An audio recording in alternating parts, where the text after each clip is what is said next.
The Zerg BlizzCon champion himself, Dark, took control of the second group stage in Season 1 of the 2022 GSL, defeating the likes of Maru, DRG and Creator to fast-track himself into the top-tier South Korean tournament's semi-finals bracket.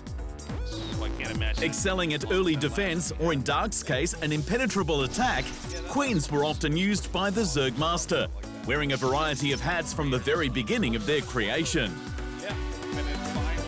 This 150 mineral unit was able to be spawned the moment a spawning pool was completed and offered a solution to early air or ground rushes from the opposing player with its ranged attacks. Core to a Queen's kit is its Creep Tumors. This small and invisible deployable cannot move, but will spread creep around itself in a large radius. A creep tumor can create an additional tumor to further spread creep. The more creep on the map, the more visibility of the battlefield Dark had.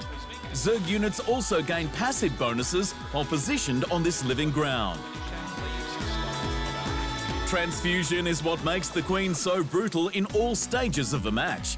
Dark could target any units from his swarm and restore 75 health plus an additional 50 over time. This costs energy, so it was important to make sure the Queens had a sufficient amount before diving headfirst into battle.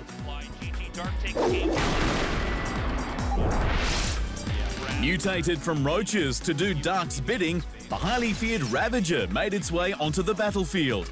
A powerful artillery creature with the capability to dish out some serious area-based damage. The Ravager has higher attack speed, longer range, and can move faster than its pre-evolution. This comes at the cost of its armor, so Dark had to think wisely about placement in order to avoid incoming damage. The sole purpose of a Ravager is to inflict a substantial amount of damage from the furthest distance possible.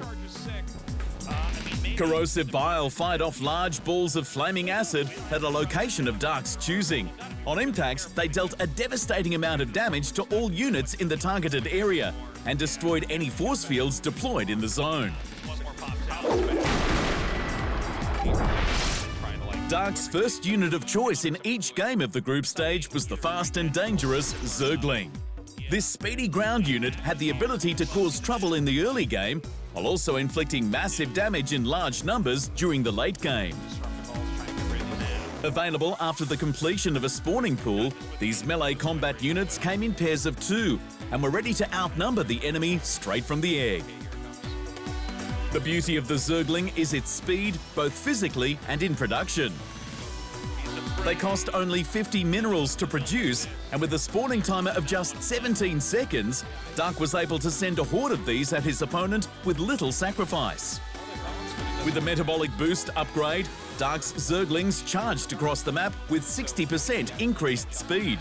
This upgrade was instantly mutated when it became available to Dark. These 3 units of the swarm helped Dark claim the top spot in the second group stage and can help you claim wins in your next match of Starcraft II. Thanks for watching. Hit the subscribe button to keep up to date with the amazing esport content from around the gaming globe. Only on Unbeaten Esports.